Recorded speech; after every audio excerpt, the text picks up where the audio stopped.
అందరికీ నమస్తే అండి. ముందుగా బల్లభీమ న్యూస్ ప్రేక్షకులందరికీ స్వాగతం, సుస్వాగతం. ఇటీవల కురుస్తున్నటువంటి భారీ వర్షాలకు ప్రజలందరూ అతలాకుతలం అవుతా ఉన్నారు. ఎక్కడక్కడ నీట మునిగి అల్లకల్లోలం అయిపోతా ఉన్నాయి. ఈ నేపథ్యంలోనే వికారాబాద్ జిల్లా కొడంగల్ నియోజకవర్గ కేంద్రంలోని బాలాజీనగర్, కుమ్మరివాడలో వరద ఉధృతి ఎక్కువై కట్టు కాలువలోకి వెళ్లాల్సిన నీరు ఇండ్లలోకి రావడంతో అర్ధరాత్రి 2 గంటల ప్రాంతంలో ఒక్కసారిగా ఆ కాలనీ వాసులందరూ భయభ్రాంతులకు గురై బయటికి పరుగులు తీసి వాళ్ళ సామాన్లను కాపాడుకునే ప్రయత్నంలో మునిగిపోయారు. ఆ వరద నీరు ఇండ్లలోకి చేరి ఇండ్లలో ఉన్న సామాన్లు మొత్తం నీట మునిగి ఉప్పు, కారం, బియ్యం, పప్పు ఇలాంటి వస్తువులు, బట్టలు, అనేక రకాల వస్తువులు ఇండ్లలో ఉన్న ప్రతి వస్తువు నీట మునిగిపోవడంతో ఆ కాలనీ వాసులంతా, పిల్లలు జల్లలంతా బోరున విలపించారు. ఈ నేపథ్యంలోనే సరిగ్గా అర్ధరాత్రి 2 గంటల ప్రాంతంలో ఒక్కసారిగా వరద నీరు ఇండ్లలోకి చేరడంతో విషయం తెలుసుకున్న స్థానిక మున్సిపల్ కమిషనర్ బలరాం నాయక్, అదేవిధంగా తహసీల్దార్ విజయ్ కుమార్లు తమ సిబ్బందితో అక్కడికి చేరుకుని ఆ పరిస్థితిని సమీక్షించి వెంటనే తమ సిబ్బందికి ఆదేశాలు జారీ చేసి ఒక జేసీబీ, ఇటాచి సాయంతో ఆ వరద ఉధృతి ఏదైతే ఉందో ఇండ్లలోకి వచ్చే వరద నీటిని దారి మళ్లింపు చర్యలకు పూనుకోవడం జరిగింది. దీంతో ఇండ్లలోకి వచ్చే వరద నీరు ఉధృతి తగ్గిపోవడంతో ఆ కాలనీ వాసులు కాస్త ఊపిరి పీల్చుకో ఉన్నారు. అర్ధరాత్రి నుంచి ఉదయం వరకు కూడా వాళ్ళు ఎక్కడ కూడా నిద్రపోకుండా జాగరణ చేసిన పరిస్థితులు అయితే మనం చూస్తా ఉన్నాం. సరిగ్గా ఇదే వర్షాకాలంలో గత 3 సంవత్సరాల నుంచి కూడా ఇదే పరిస్థితి అక్కడ నెలకొంటా ఉంది. గతంలో స్థానిక ఉన్నటువంటి ఎమ్మెల్యే పట్నం నరేందర్ రెడ్డి కానీ, తర్వాత ఇప్పుడు ఉన్నటువంటి రాష్ట్ర ముఖ్యమంత్రి ఇక్కడ ప్రాతినిధ్యం వహిస్తున్నటువంటి ఎమ్మెల్యే రేవంత్ రెడ్డి అయినా కూడా వాళ్ళకి ఎలాంటి సహాయ సహకారాలు కూడా చేపట్టకపోవడం విడ్డూరంగా ఉంది. సో దీంతో పాటు కూడా ఇక్కడ ఉన్నటువంటి ఇరిగేషన్ శాఖ అధికారులు కూడా ఎవ్వరు కూడా రెస్పాండ్ కావడం లేదు. సరే, కొంతమంది అధికారులు అక్కడికి స్థానికంగా అర్ధరాత్రి 2 గంటలకు అక్కడ పోయారు, సమీక్షించారు. దీన్ని పర్యవేక్షించాల్సింది, సమస్యను పరిష్కరించాల్సిన ఇరిగేషన్ అధికారులు తమ ఫోన్లు స్విచ్ ఆఫ్ పెట్టుకున్నట్టు కూడా మనకు విశ్వసనీయ సమాచారం. ఇది ఒక అధికారులే చెప్పడం విడ్డూరంగా ఉన్నట్టు కూడా మనకు తెలుస్తా ఉంది. సమస్య ఎక్కడున్నా ఇరిగేషన్ అధికారులు వాళ్ళు చూడాలి. సో కొడంగల్ పెద్ద చెరువులోకి వెళ్ళే పాటు కాలువ ఒకే ఒక కాలువ ఉంది. ఆ కాలువలోకి నీరు వెళ్లకుండా కూడా ఇక్కడ ఉన్నటువంటి నేషనల్ హైవే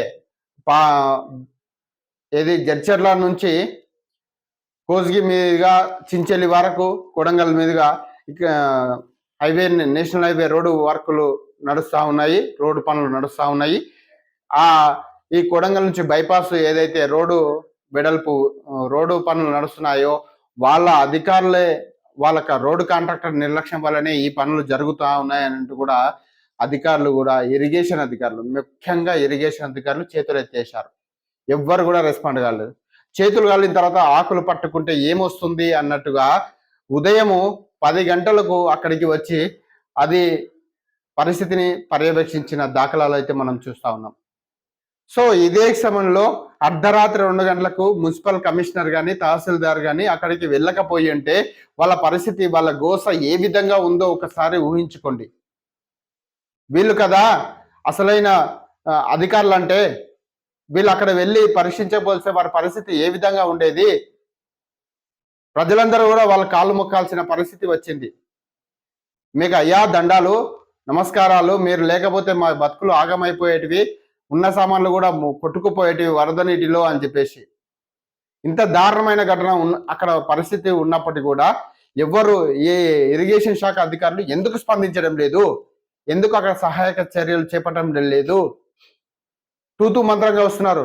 అసలు గత 4-5 రోజులుగా అక్కడ వర్షపు నీరు దొడ్లకు వస్తున్నాయి, బర్రెలు కాసుకునికే మాకు చాలా ఇబ్బందులుగా ఉంది అన్నట్టు కూడా అక్కడ రైతులు ఆందోళన వ్యక్తం చేస్తూ అధికారులకు, ఇరిగేషన్ శాఖ అధికారులకు వినతి పత్రాలు ఇచ్చేందుకు కూడా అక్కడికి వెళ్తే అందుబాటులో ఉండడం లేదని రైతులు గోసపడుతున్నారు.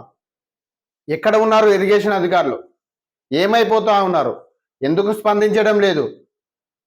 రోడ్ వైడింగ్ చేపట్టిన కాంట్రాక్టర్ పైన చర్యలు తీసుకోనికే హక్కులు మీకు లేవా?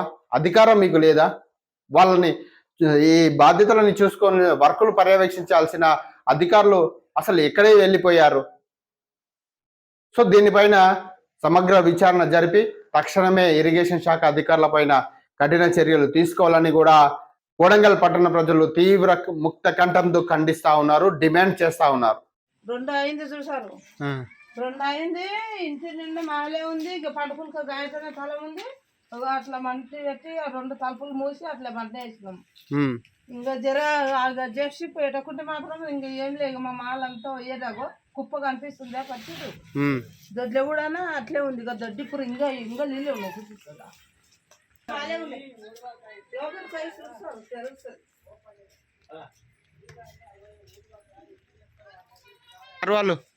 సార్ వాళ్ళ అదే 2 గంటలకు వచ్చిండ్రు వాళ్ళు కూడా. ఫోన్లు చేసి వచ్చిండ్రు. మొత్తం ఇంట్లోకి మొత్తం నీళ్ళు వచ్చినాయా?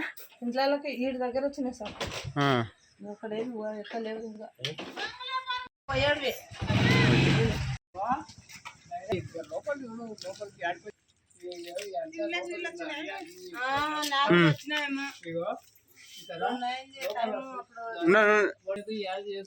అన్ని అన్ని మొత్తం నడిపోయినాయి. అన్ని సామాన్లు అన్ని ఏం చెప్తుంది నేనేం చేస్తాను. ఏమేమి నానిపోయినాయి ఇంట్లో? సరిపోయినాయి. ఏమేమి నానిపోయినాయి? ఏమో ఎంగిత ఉండే ఇన్ని పోయినాయి. గ్రామాలు గైదేనికే నా నుంచి ఇంట్లో ఎవరెవరు ఉంటారు? నేను ఒక్కనే ఉండా, నా కొడుకేమో హైదరాబాద్ ఉంటాడు.